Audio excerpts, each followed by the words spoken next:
Hi guys, welcome back to season 2 of Behind the Beauty. I'm so excited to be bringing you guys a ton of new amazing episodes. Starting off with this episode, which is featuring Pravana. Pravana is a leading hair color line, professional salon quality line. You can purchase a couple of their products, like their styling products at Ulta, but everything else, their color is exclusively with professional stylists. So I sit down with the marketing director of Pravana to talk about what marketing director is and what they kind of do, as well as how you can maybe get started if you were interested in marketing for a beauty company, and really like how to go to college and find what's right for you and really get the experience you need to do what you love. So there's a lot of great insight, and I'm so excited about season 2, guys. We are going to be here every Friday for a new episode, and this year we are going to be putting them on YouTube as well. So if you'd like to meet the brand people or the people I interview, you can also watch it on my YouTube channel, which is youtube.com/SereineWoo, and you'll be able to watch it there on YouTube as well as listen to it right here on the podcast. Don't forget to subscribe, sign up for Behind the Beauty newsletter so we can notify you of new episodes, exclusive giveaways, and exclusive content. We are going to be doing some fun fan engagement, fan giveaways, fan interviews featuring fans and listeners. And without further ado, let's move into episode 1 of season 2. Hi guys, welcome back to Behind the Beauty. I'm so excited. I have Irene Seferian here from Pravana, and I recently got a little hair makeover from Pravana. It looks amazing. Thank you. And you are the director of marketing for Pravana. So we are just going to chat. We're going to find out exactly what director of marketing means, and also kind of talk about hair, because that's our forte. Yeah. So excited to have you. You've been with Pravana for quite a long time now. Yeah, almost 7 years. Wow. Yeah. That's insane. Yeah, it's been a long journey. We started off in this super small office. It was literally like,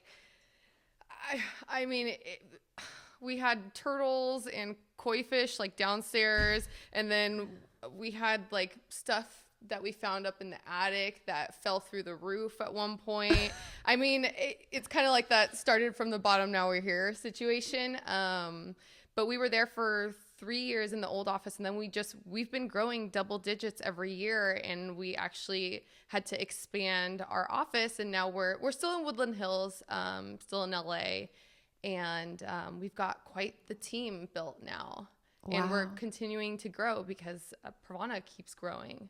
Well, so if you guys don't know, the listeners, Pravana is a very eco-conscious and relatively clean color line, professional salon line. Right. So most of the products are only available through your stylist. Right. So, we're a professional brand, which means we support stylists by providing them products so that they can in turn sell products through their salon or use products on a professional service side. Mm-hmm.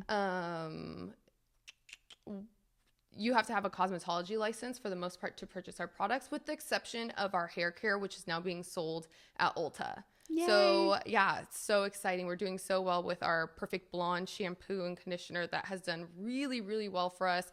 If you have any kind of brassy hair, the Perfect Blonde really cancels that out because it's one of those purple shampoos. Mm-hmm. And we have a vegan, gluten-free line that's available at Ulta as well, and then the rest of the stuff is basically professional. So hair color, balayage lighteners, regular lighteners, removing of hair color, perms, whatnot. Yeah, and what I like is that you guys are paraben free and also formaldehyde free, which is very hard to find in professional quality, especially when it comes to smoothing systems. Yeah. So, anything that we put out, and we're privately owned. The president of our company, the CEO, is just 2 doors down from me. And, he, like no other person I've ever met, has the best heart. And for him, it's the most important thing for us to put out quality products. but that also are good for not only the stylist utilizing the product, but the people getting it, and for the environment as well. So all of our bottles are actually 100% biodegradable. So once it hits the landfill, within I think 250 days, it completely dissolves. That's amazing. Yeah. So, you know, we always just, in his eyes, it's most important to put a product out there that will better the place that we live in. That's so important. Yeah. And also, like, not kill ourselves while we're trying to achieve a look. Oh, yeah. I play guinea pig a lot, as you can tell. And, you know, I went in and got one of these formaldehyde-based smoothers once, because as the director of marketing, a lot of my job entails new product development and new product ideation. So coming up with ideas of what's next, what we're going to create next. Is there a hole within Pravana? Is there something that people need out there that's not readily available? So part of that involves testing a lot of stuff. And we don't test on animals, never. But we do test on Irene a lot. So no, but I love that, because it's the best way to test, because you can actually say, like, and I don't understand why we still test on animals, because of the fact that it's like they can't tell us if it's hurting them. What kind of feedback am I supposed to get? Yeah. But testing on ourselves is like, my hair just fell out. Oh, yeah. which we were just talking about, chemical cuts, which I've gotten way too often. But, you know, it comes with the territory. And because of it, I've actually been able to learn so much about hair products and what works and what doesn't work, because I've found my hair on the floor or no, I'm joking. Oh my gosh. No. No, but that's important to know, that like, as you're not just like, oh, I'm director of marketing, make everybody else test it, because that's a pretty big title. Right. So a lot of times I feel like, depending on the corporate situation or depending on the brand, it's like they're not very hands-on. They're hands-on their job, but they're not hands-on in terms of the product. Yeah. And, you know, what I've noticed about other cosmetic companies, it could be makeup, it could be skincare, it could be hair. They actually have the new product development side completely separated from the marketing team. So the marketing team has no idea what's going on behind the scenes until it's basically put on their plate and they're like, you have 90 days to launch this product. Yeah. Good luck. Well, yeah, they're completely separate. Because when I saw that part of your job description is that you take new products and like from concept all the way through fruition. Yep. That's not normally part of marketing. No.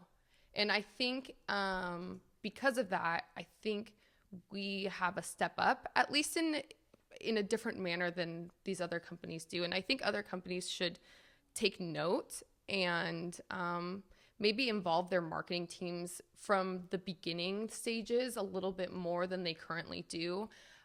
Because what ends up happening is, you know, we've got our social media team, for instance, here in-house, right next to the marketing team. And, you know, we have a pretty small marketing team where we all have our fingers on the trends. So we're looking to see what people are commenting, what people are reposting, what people are pinning the most. And we're saying, okay, we need to create a product like that.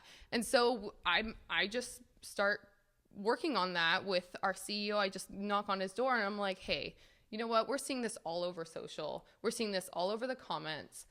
People need this kind of product. Great, go, run with it. And we're like, okay, cool. And so from the very beginning, even our social team, our PR team, you know, even our graphic design team, everyone's immersed from the beginning stage of a new product development until it launches. So everyone knows everything that there is to know about this product before it's even in its final stages, it's cool because you get so involved with the product that everyone does their job without having to have someone like explain it too much. Yeah. So in other situations, for instance, like if you go to, let's say, some skincare company, the labs work on creating some products, and labs and chemists might not be looking at Instagram, and they might not be checking out what the latest beauty blogger's talking about, but we are. Mm-hmm. And they might just be looking at an ingredient and think that this is going to be the next big thing, but they're not understanding what people are actually like saying that they want, or what people are saying that are cool. And so what they do is they create this product, they hand it over to the marketing team, and they're like, you guys make this work. And of course, that's marketing. That's what you're supposed to do. You're supposed to create a story. You're supposed to create a campaign around it. But a lot of times it doesn't come from marketing, who has their, feet, knees deep in the trends like we do. So I think Steve, who's the president and CEO of our company, I think he does it really right by having marketing fully immersed in the new product ideation and creation from the beginning. Yeah, and I think it's important. It's a very, I also find that the smaller, the more indie cosmetics lines are doing that more, which I think is really great. And this way it's not like, oh, all these separate departments and nobody knows what's happening until it has to happen. Right. So part of this trend forecasting, because I've been hearing a lot more about it as I've been interviewing people and learning more about different jobs. Yeah. It's an actual, like, I think in the UK, it's an actual profession that you can like study for. Oh, really? Yeah. I haven't even heard that. Yeah. Like you can, it's like an actual degree that you get. You're a trend forecaster. Yeah. So that's so cool. So when I saw that was part of your job description, I'm like, okay, so how do you become a trend forecaster? Because it is very important in marketing, but more importantly, it's important in anything you would want to do in fashion and beauty. You have to know what's coming next, but how do you know what's coming next? I mean, from my perspective, I take a look a lot at what fashion's doing. And I think, in my opinion, in my very humble opinion, that fashion leads and makeup and hair follow. Mm-hmm. And, just for instance, this past year has been pretty minimalistic as far as what we've seen in fashion. We've seen lots of nudes, lots of beiges, lots of navy, lots of black and white, not so much pop of color as far as what people are wearing. And so what that has allowed is for makeup and for hair to be that pop of color. Mm-hmm. And that's why we've been seeing so much of like the rainbow hair is really taking a hold, and for makeup to be way more than it's ever been, with the baking, with the contouring, with the matte lips, more. And it's because you kind of have a blank slate happening in the background. And so your face and your hair now becomes the accessory, since everything else is kind of taking a back seat. But now we're kind of seeing a shift. So as I'm seeing a shift in fashion, we've got to make a shift in the hair color and what we're putting out as trends. So now we're kind of seeing more color start happening, more florals, more prints. And because of that, the hair needs to take a step back. And you'll also start seeing it with like makeup and skincare. Well, skincare, not so much, but makeup fusing with skincare, so that people's skin is actually coming through more rather than caking things on. There's this like anti-contouring thing happening. Yeah. And it's more about like the skin showing through, less is more. And so when I see that happening, we on our end say, okay, what are the colors that we need to launch then that will play into that? Maybe they're not neons. Maybe there's something a little more neutral that just, when the sun hits it, is she or isn't she wearing pink? Is that pink or blue in her hair? Yeah. Is that a smoky gray? or is it gray? Or is it gray? Yeah. Or is it black? I can't really tell. Oh, it's different once it hits the light. And so it's funny to see, I think a lot of times in the hair industry, you want to say like, hair leads, but I think fashion does. Yeah. But you're a very, very good example of where I think hair trends are going. Yeah. That's smoky ash, cool. You've got like that cool girl hair. You've got the lived in waves happening and like the perfect chop. But yeah, it is where you look at you and you're like, that's a natural hair color, but it's not. At the end of the day, there's silver in your hair, which is not a natural color. Yeah. So I think that's really where, fashion trend forecasting, taking a look at what skincare ingredients are coming up.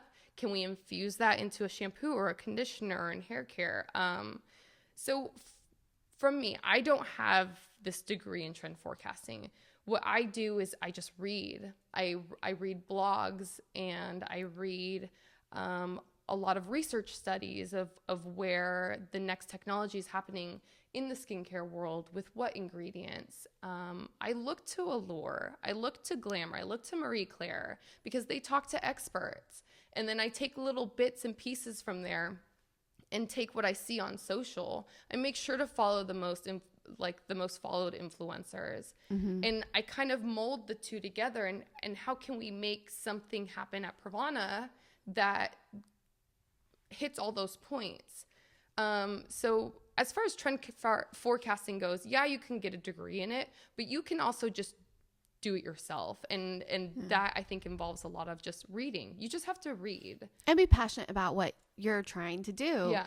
And I think that's also what I love so much about the beauty industry is so many people I'm talking to who are very successful, have really great positions at different brands. They didn't necessarily study to be where they're at. Right. It's something that people seem to have discovered because they're passionate about it, and they find what they're good at and they meld it with the brand. 100%. Yeah. And I think that's what's so amazing. It's like, if you love makeup, and we were talking about this before the interview started, but if you love makeup, if you love hair, you don't have to go into cosmetology school. You don't, you don't have to be a makeup artist. Yeah. Because honestly, like, I'm not that great at dealing with people on a day-to-day. Exactly. And I don't want to be responsible for the way someone looks. Yeah, I actually, in college, I knew I wanted to do something in beauty from the time I was little, but I never saw myself being a makeup artist. I knew I wanted to be on the more corporate side, and it started with Kevin Aquan books and just reading, Kevin Aquan books. May he rest in peace. And I actually, in high school, I would start looking for beauty marketing books, and there is none. There's no beauty marketing books. There's no book that gets handed to you when you want to get involved in the beauty industry that's like, here you go. This is everything you need to know. This is exactly how you market to your audience. Right. It doesn't exist. And so I just started piecing different things together, and I would read, don't go to the makeup counter without me. It's the beauty Bible. Yeah. Read up on ingredients, why certain ingredients are important, why others aren't. And then I went to college, and I knew I wanted to be in marketing. So I put my focus, as far as my studies go, in marketing communications. Mm-hmm. On the side, as my part-time job while I'm studying, I went to and worked at Sephora.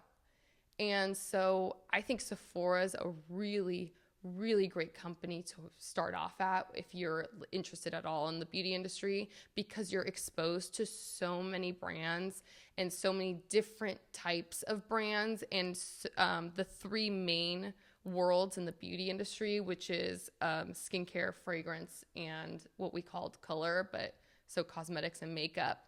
And, I just learned from the various brands. I learned a lot from just having to talk to people coming into the store and figuring out what it is that they were looking for and what they liked and didn't like. And that set me up, I think, for where I'm at today, because I was able to understand how I'm supposed to communicate to the end consumer, regardless of who he or she is. Yeah. And from there, I was like, I want to take this up a notch. I'm like, okay, I'm in the store, I'm in it, I'm living it, breathing it. I want to be on the corporate side. So I asked my manager at my Sephora and if there's any way I could intern with Sephora's corporate office. Oh, wow. And she's like, you know what? I actually know someone. She's like, send me your resume. I was like, great. In a month, I had a flight booked to New York, and I had a summer internship with Sephora's press office in New York.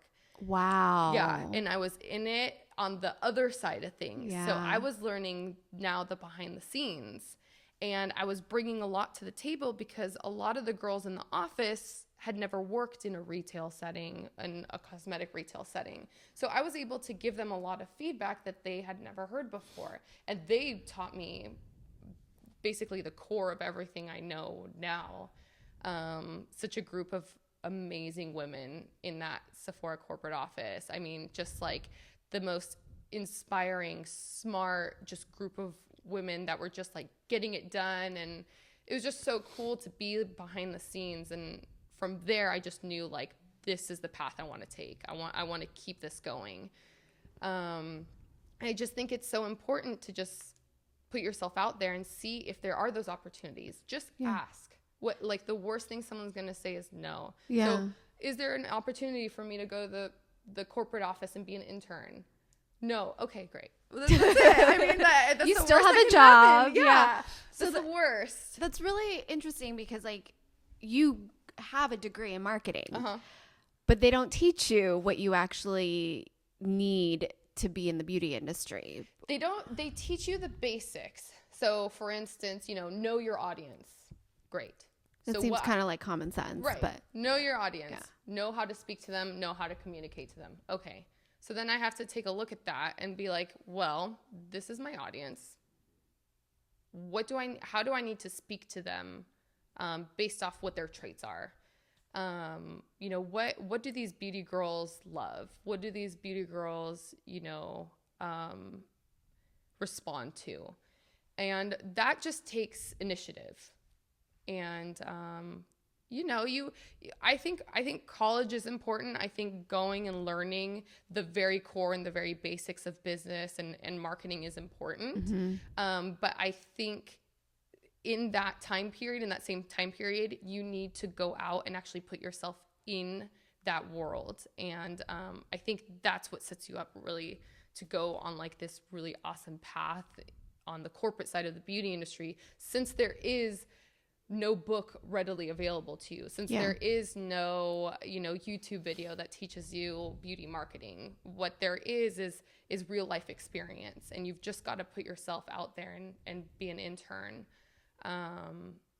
be an assistant, even if it's shadowing for 1 week, just do it. You'll get so much experience from that. And I think a lot of people these days, like, they have a false sense of like, well, I went to college, I deserve to immediately get a paying gig and all this stuff. And I think there's something to be said about paying your dues. Oh, for sure. Yeah, you have to pay your dues. You have to do it, because anything I've ever had to do, I'm not good at in the beginning. You have to just do it. Yeah. Oh, yeah. No, there is a sense of entitlement. And we see it a lot even with the girls that come in and interview at Pravana. Even if it's just for an internship, and like the attitude that comes in, you've just got to be a yes person. Yeah. That's all that someone's looking for you to be. Eventually, you're going to get to that point in your career where you can be like, no, halt, because this is going to take me away from my list of things that I have to do to get things done. But when you're starting out, pay your dues, just as you said, be a yes person, be positive, go that extra step. If someone asks you for, let's say, a PowerPoint, make it the best PowerPoint you can make it. Go on YouTube and search how to make my PowerPoint amazing. Go to Google. What can I do to make my PowerPoint go the extra mile? Yeah. It's amazing, like the amount of information that's out there if you just like type it in. Yeah.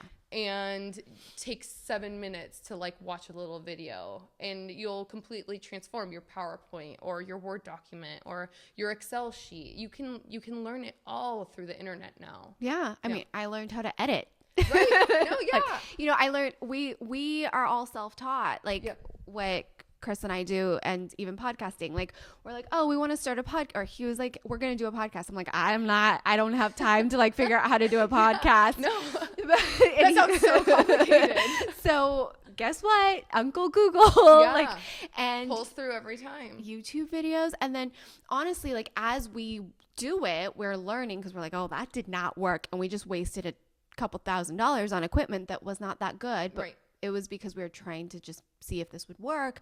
We make mistakes. You're going to make those mistakes. And I think if I ever had an intern or an assistant, like, look, you're going to be having to do the stuff I don't have time to do, Right. which is going to be, in your mind, probably busy work or stupid or not like I'm learning anything. How am I learning anything by helping her run errands? Yeah. But by running those errands, I will tell you, like, I'll tell you anything. Like, if you ask me, I'll tell you. Oh, I'm yeah. not trying to hide anything No. by any means.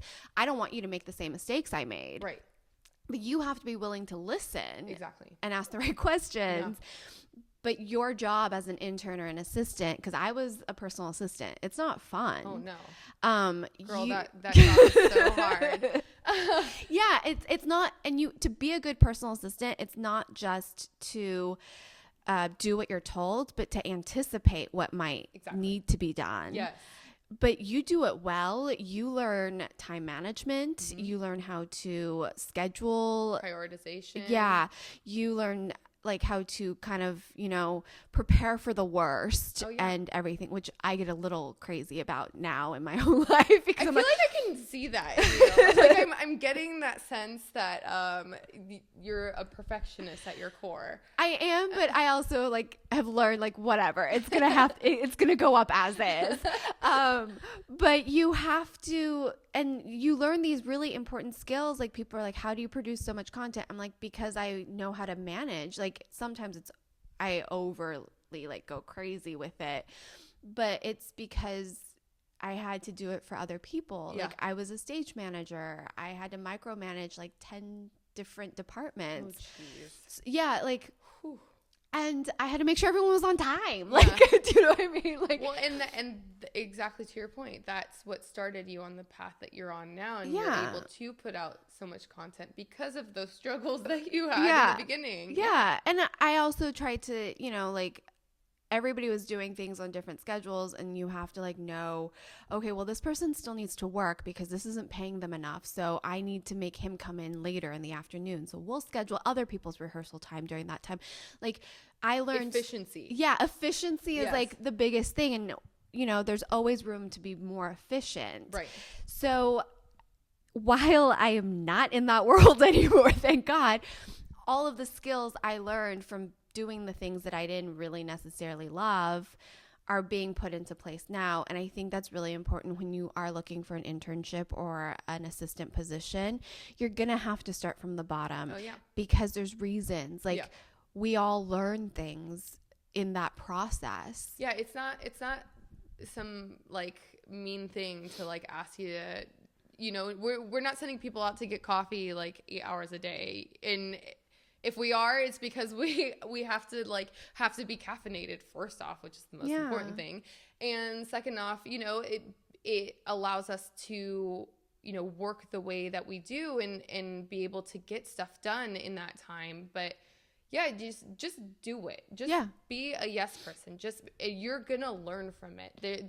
There's no negative to an internship or a shadowing or an assistant position, because at the end of it, you're going to be better. And if anything, you'll learn what not to do. Exactly. When you get to that point. No, it's so true. Yeah. Because, and don't take for granted that you can do the job better, because you don't know what that job is until you try it. Right. So everybody handles things differently, but I've learned a lot. I'm not going to do that. If I ever get to that point. Oh, yeah. Oh, I still it makes me itchy to think about something I did in my internship that I still deeply regret, and it still haunts me every time I see labels in an envelope, and I'm like, oh, that was a bad day in my internship. But God knows I will never make that mistake ever again. What happened? Oh my gosh. What happened? Oh my God, it was such a big deal, but not a big deal, but it was such a big deal. So it was a huge, by far, Sephora's biggest event that they had put together. Okay. Gosh darn it. And all I had to do was put the address labels, or create the labels for the different invitees. everyone that they invited. And I didn't formalize them. So there wasn't a Mr. or a Miss or a Mrs. in front of their names. And so it's not that big of a deal, but it just looked poor on Sephora's part to not have formally invited them through, like even at their first glance of this invite. So wow, that's such a little thing. Oh my God, girl, I got tore up over that. I'll never, ever again not have an unformalized label. But, it was a huge deal at the time because everyone was, A, so stressed. Yeah. This is the biggest event Sephora was putting together. And B, the people that they were inviting weren't, just regular average They're people. Big deals. They were, Fortune 500 execs. They were, celebrities, A-list, B-list, C-list, whatever it may be. But they were important people, and this was the biggest event Sephora put together to date. So for their initial visual of their invite, for it not to have been formalized to them was like a huge deal.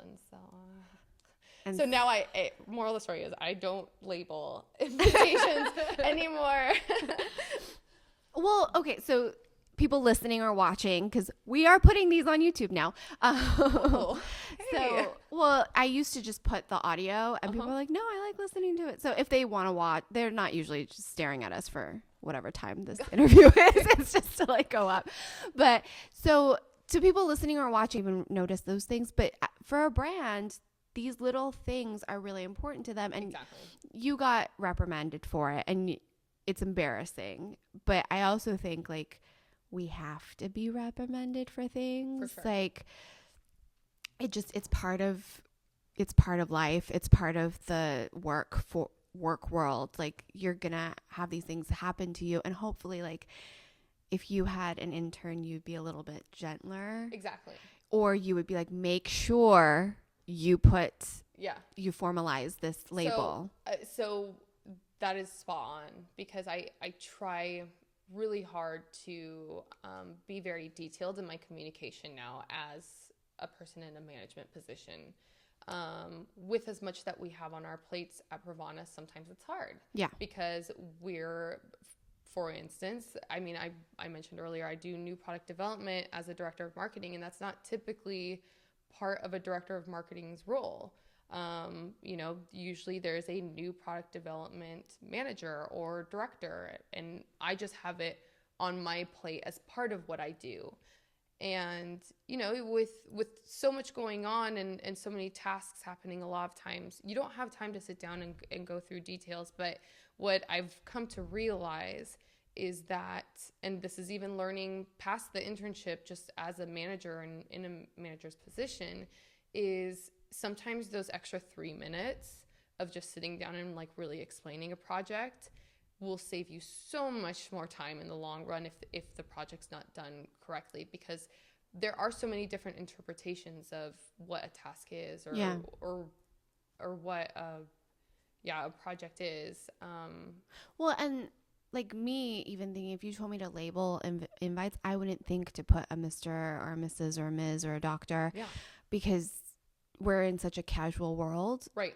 So, but for my wedding invitations, I wanted that. Exactly. But, so it's very, you do have to be specific as a manager. Yeah. And and I think you learn from being an intern or an assistant, like, you can't, like, it comes from management. Like if I make a mistake as an intern, I'm learning, but there's a miscommunication. Right. So, it's cool. Like, it's cool, but it's sad. Like, thanks for sharing that, because the look on your face when you brought that up. I just hope, like, anyone that I worked with at Sephora doesn't see this. Oh, no. They're going to be like, oh, my God, I remember that. I'm sure they forgot about it. I'm sure they forgot. Like, in my mind, it's still, like, I twitch every time I see, like, a label. But you know what? Everybody has that story. Yeah. Like, everybody has that story. For sure. And it's always interesting to hear it, because it's not that big of a deal, but it is. But it's not. Yeah. And you can see the pain. Yeah. In me. Yeah. But see, it's good if someone's looking for an internship, they know what to expect, and they know that like, hey, it's if they get reprimanded, it's you're not the only one that's ever screwed up. And the other thing I would say for anyone looking or to be an intern, and internship doesn't necessarily mean like you have to do it when you're in college or post college or even if you went to college. We've hired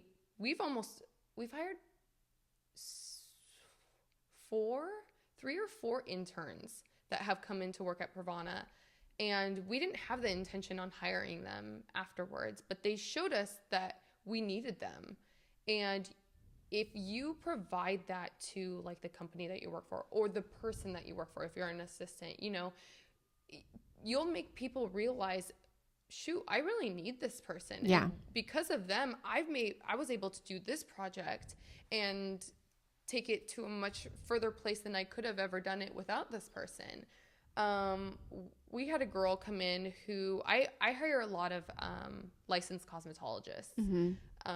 So girls that have worked behind the chair, maybe they've never had any college experience, but they have experience in a salon setting, which for me, working in new product development means more to me than if they had gone to college, because they're able to provide me information that I don't know because they know more about that field than I do. Yeah. And so they're able to give me information about the products that we put out as a company better than I ever could. Mm-hmm. And because of that, we've hired 2 or 3 of our hairstylists who may or may not have had college experience and are now technically part of a marketing team because they were able to provide so much vital information and were able to, you know, work so hard and present to us something that we didn't even know that we needed.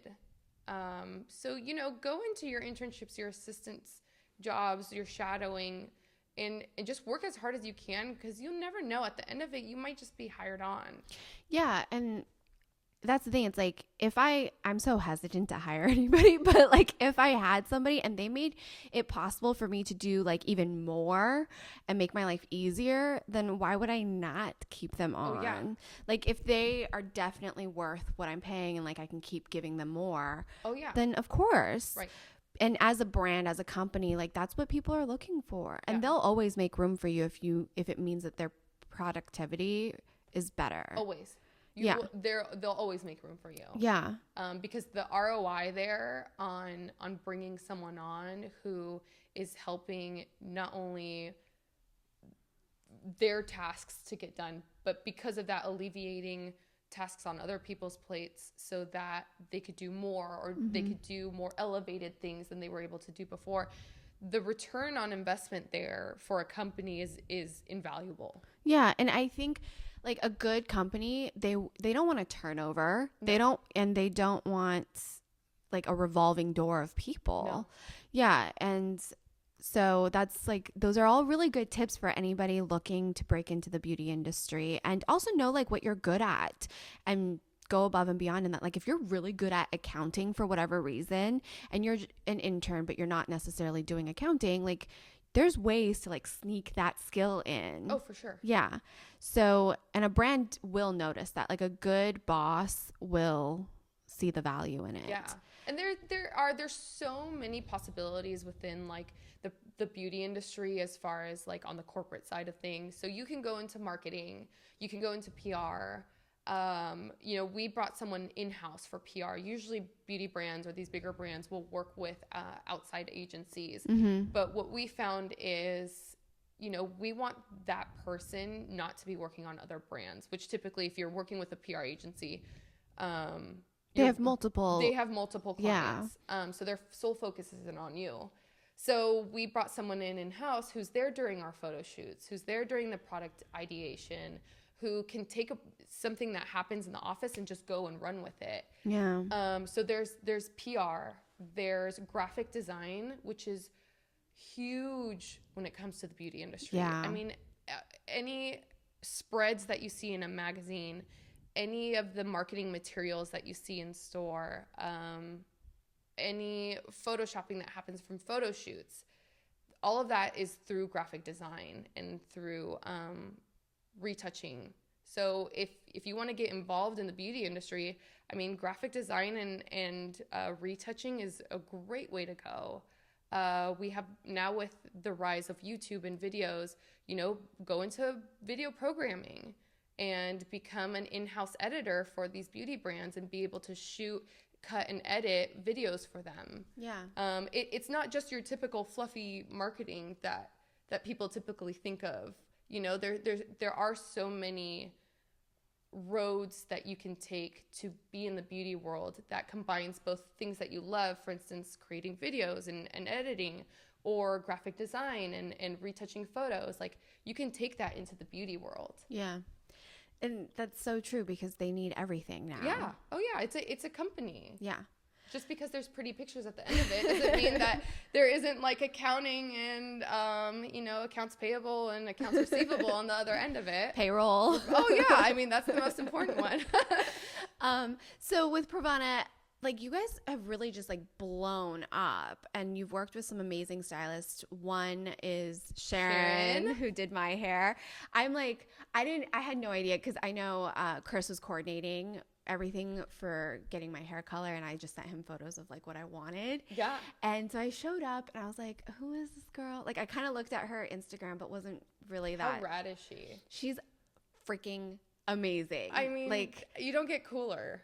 No, I'm just like, you're too cool to do my hair. Yeah, Like, I just feel like such a schlub. Oh, I totally know what you're talking about. Yeah, I'm like, I don't feel cool enough to be in the salon right now, but they make you feel so good. Oh, yeah. Like, everyone's amazing, from Serein to the assistants to the receptionist. Like, everybody was just phenomenal, and she hooked me up with Sal, who gave me my haircut. So I don't know that there's anyone better as far as cutting goes when it comes to like haircuts. Sal is the best. And look, I get some pretty amazing opportunities to work with artists, and I truly believe stylists are artists. They're just another form of art. He blew my mind. Oh, I know. I mean, you just look at him and your hair already looks better. Like, yeah, I'm like, he just breathes on you, and you just look better. Just cooler at the end of it. So, and I think I didn't get much of Sal, but I got a lot of Serein doing my hair. So if you guys are interested, you can watch that video of, like, I talk you guys through how I got my hair from kind of like pretty bad brownish, like reddish blonde, to just toning it all dark to just get rid of it, to correcting it thanks to Serein and going for more what I wanted, which is that cooler, like ashy blonde, but then we did the gray over it, just because we couldn't go as extreme as I wanted, but we're going to. We have a plan. What's the ultimate goal? I really wanted platinum blonde almost. Oh, okay. Like, to me, I think it's silver, but this is silver. Right. So I want Sharon's hair color right now, and I said, what is yours? And she's like, blonde. And I'm like, oh, okay. But for me, blonde, I always think she probably like has blonde with like a tone to it. Yeah. Right? It's like a cool blonde. Yeah. So because of all the damage and all the stuff that's happening, we're just going to keep toning this gray, and then start over with fresh hair. And like, cause at one point in my life, I just want like her color. But for her to talk to me about it, and she really knew her color, I was able to trust her immediately. First of all, I trusted her because you guys sent me to her, but the way she explains color makes sense. Because she has a really solid understanding of color theory. Mm-hmm. And there's so much of that when it comes to hair color that people don't understand. But yeah, if there's anyone that knows like color and correcting color, it's Serein. And to get that platinum blonde to that platinum blonde status, that is probably, I mean, I'm speaking from just like my experience, but that is probably the hardest thing to do, is to get someone who is as dark as your natural hair is to that almost white blonde. I would say that's probably the most difficult hair color to achieve.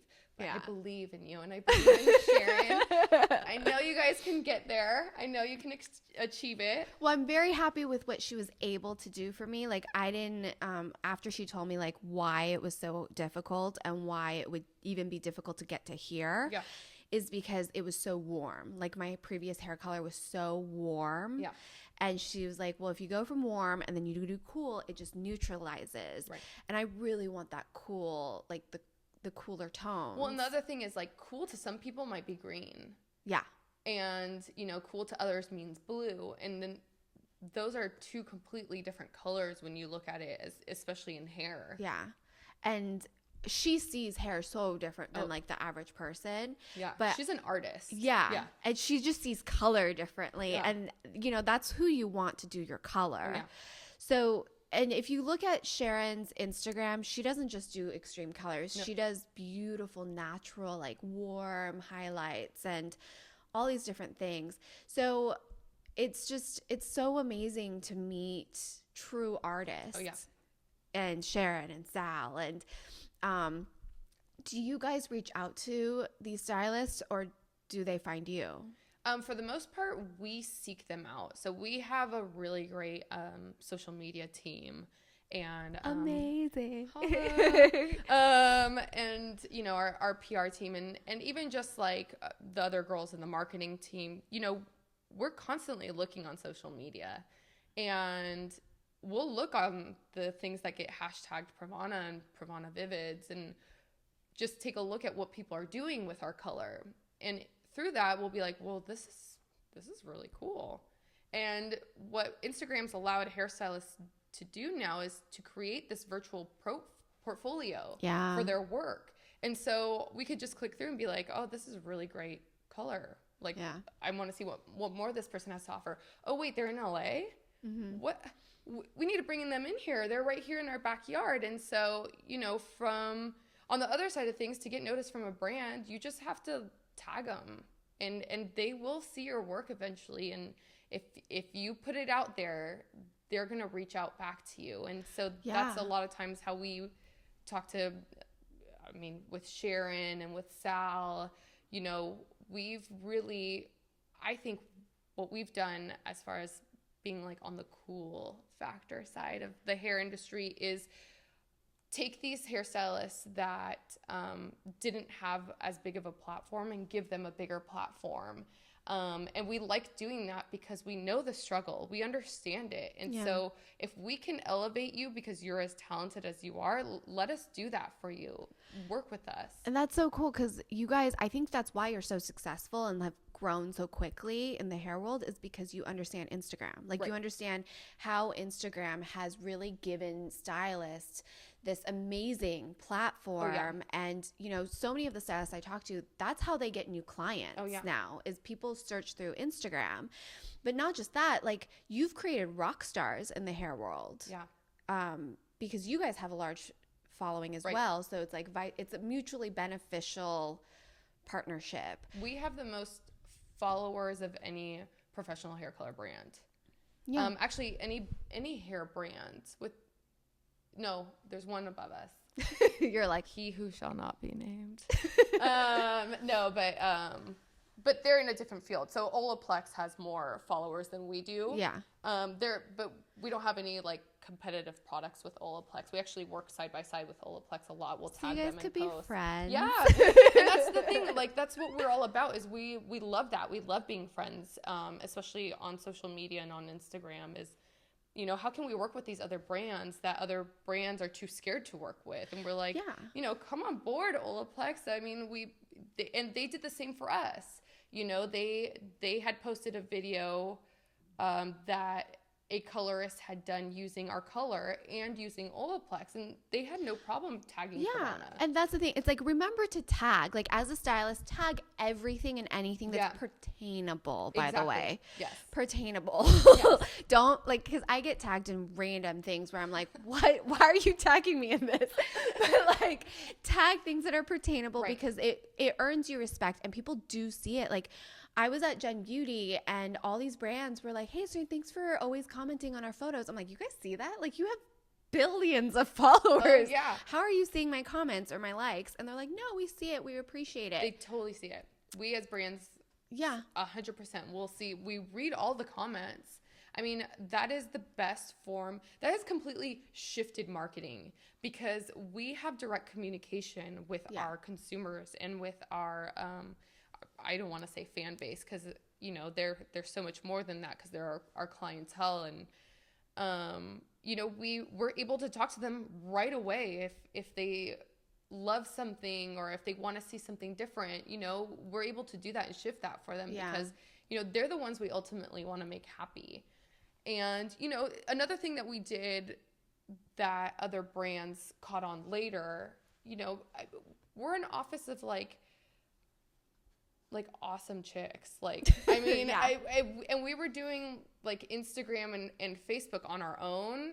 And, you know, that's when we were like, you know, we got to make this Pravana thing happen. And because we're known for like our vivids and our rainbow hair color, you know, that's already visually impactful. So another brand that may just have hair care or shampoos or conditioners, and this goes back to knowing your audience and knowing your brand. So if we've got shampoos and conditioners, you know, that's not going to be as visually impactful on a platform like Instagram. But you've got these like cool rainbow colors and reds and pinks and colors that you've never seen before on hair, and that's already going to catch your eye. So we were able to climb pretty quickly with Instagram and with our awareness of our brand because of those pictures, because of Instagram, because of Facebook. And, you know, we were also the first to really cross worlds when it comes to professional hair and makeup. And what we did is bring in these makeup artists with a solid following. If we're going to do a photo shoot, I'd rather reach out to a girl who has a solid following and who could probably use a bump from us working together than working with a makeup artist that maybe just comes from an agency and I can't see her portfolio of work. You know what you're going to get when you're looking at someone's portfolio on Instagram. And so, you know, we were the first ones to really like start that cross world between the beauty worlds with specifically with professional hair and makeup. And then we took it a step further, and, you know, in the models that we pick, you know, we might as well pick a model that has more following than just some like agency girl. So maybe we'll reach out to like a beauty blogger, or, you know, someone who has like a solid following and has a beauty-based following that may have never heard of Pravana. Why wouldn't we reach out to them instead of getting some random girl from a modeling agency? So, and other brands have taken note. And I'm just specifically talking about in the professional hair world. You know, other brands have taken note since then, and so this isn't anything newsworthy now. But, you know, at the time, the reason we were able to grow as fast as we did was because we caught on and we understood social media on a different level than a lot of these other marketing companies did, because we were girls in we're all girls in our 20s when we were in the marketing team for Pravana 6 years ago. But that's what's so cool is that like Pravana is a young company, but values women, young women who have the heartbeat of what's going on and who think outside of the box. Right. So that's so exciting. And so if for the viewers or listeners out there, if they want to get their hair colored naturally or vibrantly like I did, you can go on Pravana's website and search a salon or stylist near you. Pretty much available anywhere, right? Right. Yeah. Another thing you can do is, you know, look on our Instagram and take a look at stylists that we've reposted and see if they're in your area. Because they're obviously using our colors too. And then, look up the hashtag. Yeah. Or also always just call your local stylist, because I think it's important to know what they're using on your hair, especially if you want to color. Oh, for sure. Yeah. And I am so happy you were willing to share everything that I'm like, what Did else? I overshare? No, not at all. You can never overshare here. So, and one last thing, like, what's your parting wisdom? I feel like you gave so much great advice for people wanting to start in the industry, but like, what's like one parting wisdom you want to share with everybody? I think at the core, you need to just follow what you're passionate about. And, you know, that's going to take you where like you'll end up wanting to be. And so if it's beauty, if it's tech, if it's fashion, you know, start there. Start by identifying exactly what it is that makes you happy and makes you tick and makes you want more, because that inevitably is going to make you better at your job if you love what you're doing. And then second to that, once you figure that out, try to get in, you know, be an assistant, be an intern, email the director of marketing if that's where you want to go, email the art director or the creative director of the company directly, and send your resume, send some information about yourself, some past work that you've done, or things that inspire you, even if you don't know how to create that piece yet. You know, reach out to the web programmer, look on LinkedIn and see who the various people are in the company that, you know, you have your eye on, and reach out to them. And more often than not, you're going to get a response, and then just work your butt off. Work hard, because it is competitive nowadays, and time flies right now. And we all have so much on our plates with technology getting faster, and we getting emails like outside of the office during lunch and whatnot. Work hard, and have fun. Yay. Thank you so much for being here, Irene. Oh my gosh, thanks for having me. Yeah. And I will have all of Pravana's website, Instagram, Facebook, all that stuff will be in the show notes of this episode, or you can check it out on YouTube, and it'll be in the description box as well. So that's it, guys. Yay. So that's it for episode 1 of season 2. I hope you guys enjoyed listening to this episode. If you want to watch it, make sure you go over to the YouTube channel, or my YouTube channel, youtube.com/SereineWoo, to catch the episode over there. We're so excited. We have a brand new studio. Hubs put a lot of time and energy in this bar cart. He's really excited about this studio. If you want to see more behind the scenes as we interview people live, we do have an Instagram account. It's behind.the.beauty.podcast on Instagram, and there's going to be Instagram stories, Instagram lives as we do interviews, as well as if you want to see new announcements and just kind of like follow us over there on Instagram. Hubs is in charge of that, so don't blame me for anything that doesn't work out. Don't forget to subscribe to my YouTube channel. Make sure you're subscribed on iTunes. I'm going to try and figure out how to get this on SoundCloud as well, and of course you guys can sign up for the newsletter, and I will let you guys know whenever there's a new episode ready to download. So excited for this year. We are also going to try and do Instagram lives and Facebook lives as we do interviews, but of course that all depends on interest, so make sure you send in your feedback. Check out the show notes, check out the YouTube video with the description box in case you need to find out any links or any information on any of the brands, and don't forget to come back next Friday for the second episode of season 2. You can leave a comment under this podcast episode of who you'd like us to interview this year. We have a new interview every Friday, so we need lots of guests. So let me know who you'd like to see. Last year, the biggest request was Christina from Jouet, and we got her. I think she was the last one of last year. So we do listen, and we do our best to get them in. So make sure you leave a comment over there on this episode on the YouTube channel. And yeah, until next time, we will see you right back here on Friday.